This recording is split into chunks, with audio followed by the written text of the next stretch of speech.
Hello friends, this is Martin from Secret, the channel for learning about trading and investing. Welcome to another new episode of Markets Tomorrow, the daily market analysis show where we look at what happened in the market during the day and how we can plan for a better trade for the next day. And we had a bounce up, a green close today, right? But ultimately, it shows that it is, in a bird's eye view, it's consolidating, right? And that's April 22nd, Friday, tomorrow, 2022. That which we are going to analyze. Let's get into details and see what exactly happened here. So as usual, the pre-market analysis for tomorrow would be based on all the parameters that you see on the left side and also additional parameters that you see on the right side.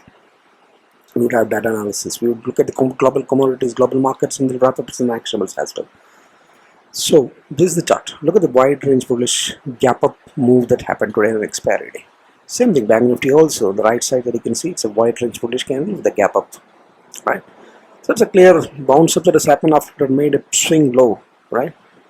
Remember we had a swing high that was made, pretty much below the previous swing high, but it looks like there's another swing low that is made, which may have the energy to take out the swing high that was made recently.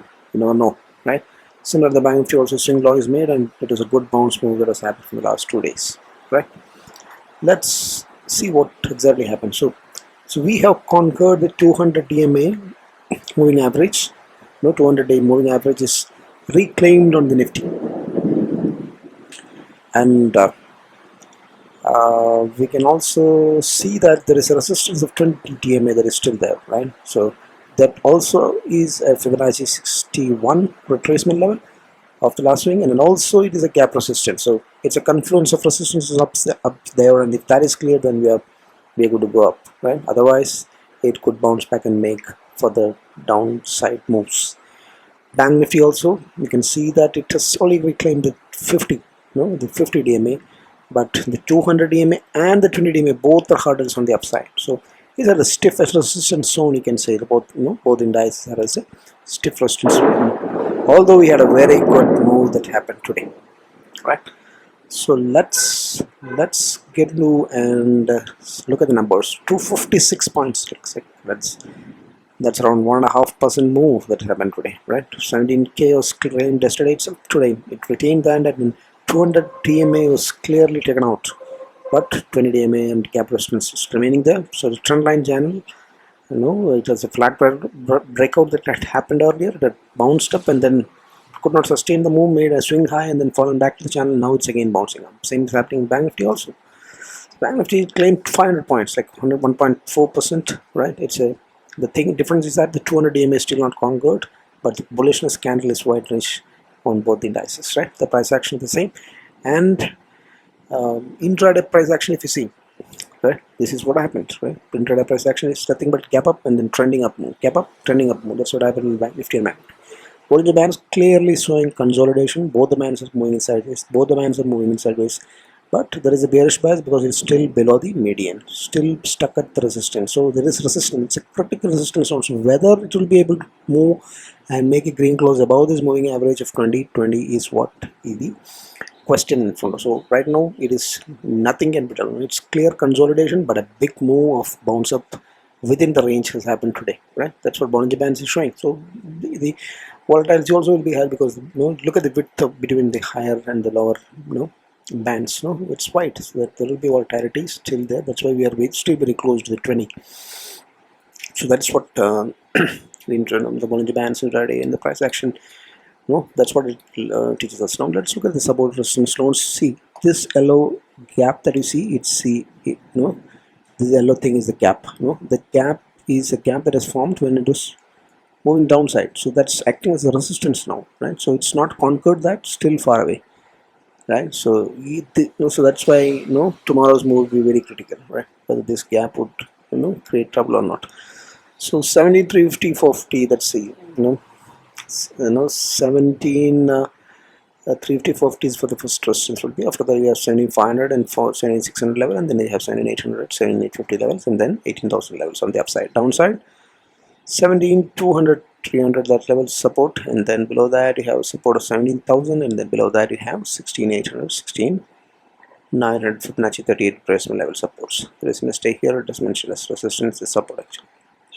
Similarly, the Banknifty, if you see, You have a gap that is formed when it has fallen down. That would act as resistance. It's still below that, so it's a major resistance zone of 37,000 nearby levels, and then now after that it has to take out the 37,500 once again, which is a Fibonacci retracement plus a gap, resistance or coming zone. And then you have the 700 800 zones, and then 38,000 zones, and then 38,500 zones, right?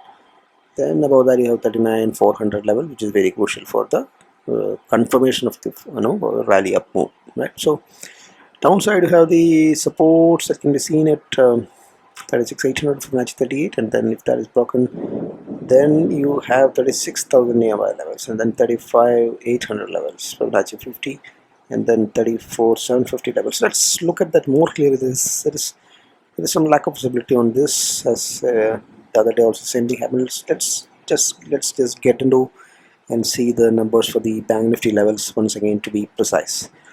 So the immediate support would be 36, 300, 800 Fibonacci 38, and below that you have 35,600, 35,900 levels, and you have 35,000 levels Fibonacci 50, and then 34,750, 350 to 750, that's zones, and below that you have a 34,000 nearby levels, which is very crucial. Similarly, the upside resistance immediate would be 36,900, 37,100, 37,300, 37,600 Fibonacci 23, and then about that 37,800 levels, and then 38,100 levels, and then 38,500 levels. That's the precise values of that. Let's get back to the slides again, and divergence, no momentum divergence to see, but you can see a clear bounce up that is happening in the sideways.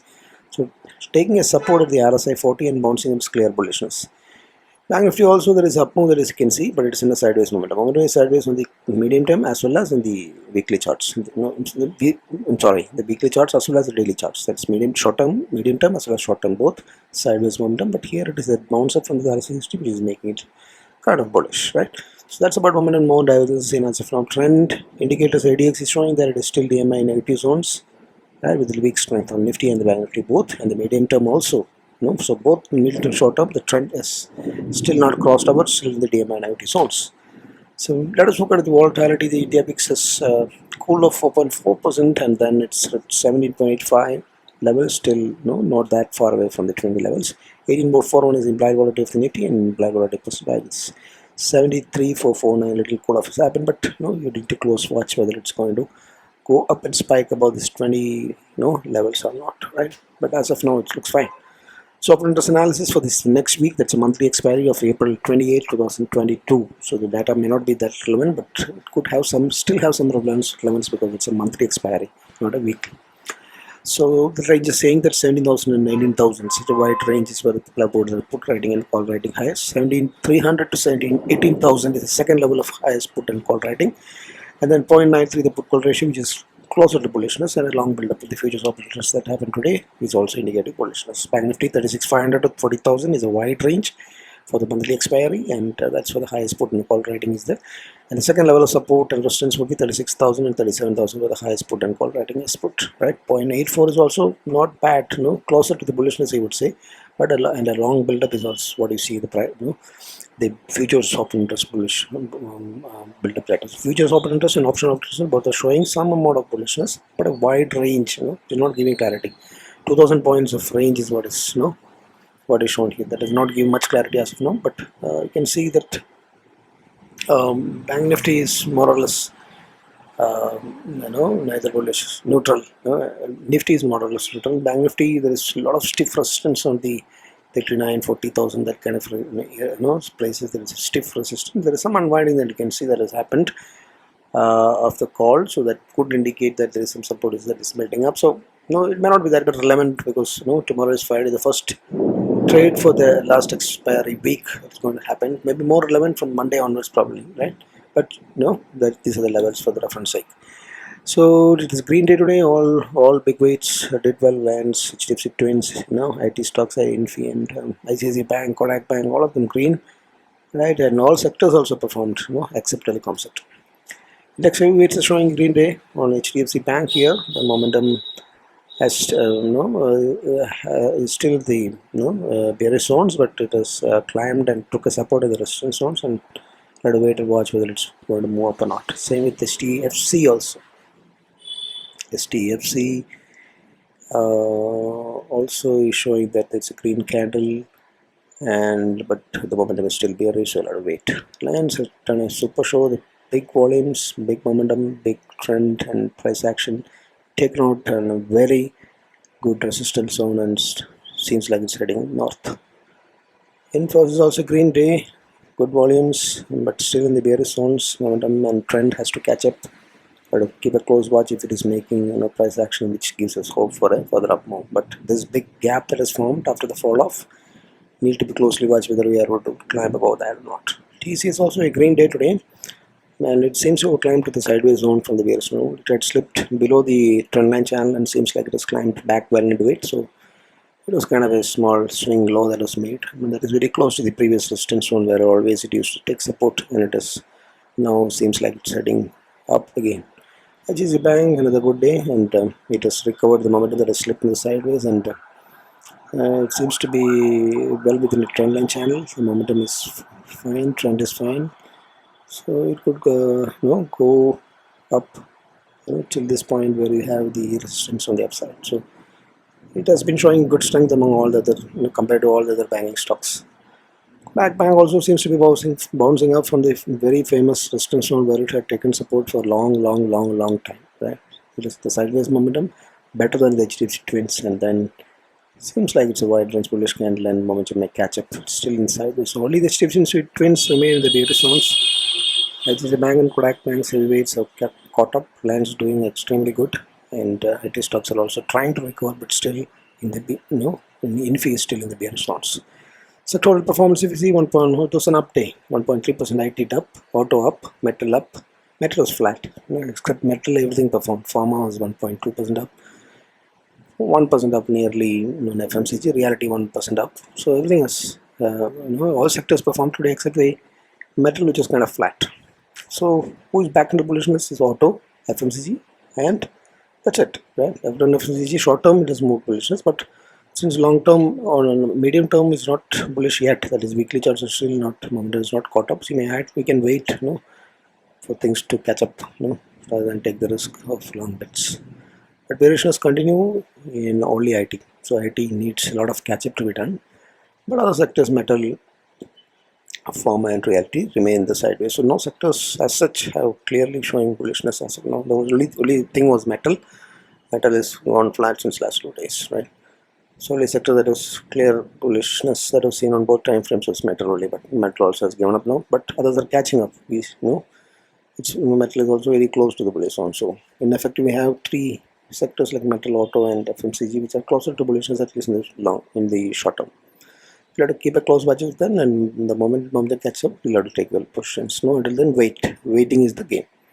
Institutional participation, another Fyers selling day in spite of this big buying that has happened, big up move that has happened, right? So DAS seems to have bought nearly 3,000 crores, 2,823 crores of cash buying has happened, but Fyers is still selling, right? In spite of the market moved up this much, that means retailers has participated a lot, right? That's the reason why the up move that has happened, right? So institutional participation seems to be a concern, right? There have been heavy selling that has happened. The entire week was heavy selling. 3,000 crores, 5,000 crores, 6,000 crores, 2,000 crores. So big selling has happened last week, and today also a small pause, but still a selling, right? And USD/INR is showing little call off of rupee gaining. There seems to be some resistance in the momentum. So it may remember that it's 76 above level. So yes, still at a danger zone, and there may be some intervention that may be happening. That's the reason why every time it moves up over 76, some kind of cool offs happen. So momentum is cooling off a little bit, so that seems okay. But yeah, and US dollar currency, we just heading up to the 103 all time. Another resistance zone seems to have cooled off and then retraced last 2 days, and then falling back to the 99.6 levels where it had taken a breakout earlier. So some cool-ups happened, but remember the momentum is still in the bullish zone, so every chance is there for the dollar index to gain once again. So overall, rupee is weakening, dollar is kind of retracing after a big about break. Global markets, if you see Dow Jones again, some green is seen, right? A green candle close has happened in the after retracement. 2 green candles happened last 2 days. So green moves, no, it did not fall down to the support zones this time, right? Before that itself it retraced back, so bounce up, retrace, and then again, no, the question is now the previous swing high would be taken or not. We'll have to keep a close watch. Same with the simplified and NASDAQ also. We have two green days that is coming. The momentum is still in the sideways, whether the momentum will get into the bullish zones above 60 and then sustain there is what we have to close watch. But otherwise, green days in US market is less worry for our markets. Crude oil, some cool off consolidation is happening, but still above 100. Momentum is sideways, which is only good thing. But yeah, today also crude is higher than the previous day's close, right? The thing is, gold is breakout has once again failed for the gold after it bounced up from the support zones, and it seems to be a lot of selling pressure halfway through, and then it seems like it is falling back to the same support zone earlier. Momentum is dipping and it is in the sideways zone. So gold once again has failed to break out. Two actionables, Adani Port, the weekly channel is flank breakout is what it is seeing. But if there is a move above the price, above this top of this alert candle, then it could give a small swing trades. The volumes are a little less, but comparatively little less, but it is above the moving average, so it should be okay. The moment is rising up even on the medium charts. The entry has to be made on the daily charts. So you have to be cautious and with tight stop loss. If it doesn't work, then you'll get another chance to enter for entry, but get stopped out. That should be okay. But this looks like a flat pattern on the weekly, which could give big buck moves. ICICI Bank is clear, trending moves, good volumes, good momentum at range shift and then slipped and then again caught up. Trend is good, price action is within a trend line channel, and then it could easily go to the 800 levels once again. There's a long way to go, but it can give swing trades easily. Those are two picks, Adani Port and ICICI Bank, right? So just to wrap up, mild bearishness, a bearish biased neutral view is what I have. I don't think the market is going to crash, but it has given a good up move. Everything is fine. 15% or 20% of move has happened. 5 weeks of up move happened, and then 2 weeks of retracement happened, and now again bouncing up in the last 2 days. So there is strength in the market. It's consolidating is what our overall Vauld is saying. So mild bearish view is based on the chart patterns of resistance, momentum indicators, trend indicators, Bollinger Bands, all that. I conclude that this view is my view and could differ. If you study the same parameters that we discussed, you could end up in another view. That's perfectly fine, right? So the charts are saying to me that it's a neutral consolidation that may be happening with a mild bearish bias, because it's at a confluence of a resistance zones. Whether it will take out or not, whether it will have the strength to take out and close above that once again, is the question. So Fyers continue to be selling even on a big up move day, which is a very crude, is also high levels. Global Qs are not that great. So 17,500 and 37,500 is what we have to watch out for. And the T200 EMA, whether Banknifty is able to cross or not. Right? If that's clear, then 18,350 and 39,400. Right? Similar to the downside, 16,400 and 34,000 will be crucial supports if it breaks down. So what still happening, right? Volatility can still come back and shoot up about 20 in a overnight. You never know. So keep your positions low and then hedge your positions well. Right? If the still showing, weeks can anytime spike back, but as of now it's fine. It's below 20, cooled off compared to the 30 like one and a half months before. So it's kind of 30 kind of India weeks. Now it's cooled off below 20, so it should be okay, but it'll be cautiously, you'll cautiously take positions and cut short your position sizes if you're not sure on the price action. So basically it's consolidation that's happening. So never carry short positions or long positions, whatever it is, without hedging. Right? Without applying risk-defined strategies, you could wipe out your capital in an overnight. So always intraday also it's V-shaped moves are happening, except today probably it had a trending day that happens once in a week or once in a twice in a week. Otherwise it would be reversals with multiple V-shaped moves. What's happening? So always put tight stop losses and then study the patterns well. Right, and trail the stop losses. Right, that's a way to game the way to trade the intraday.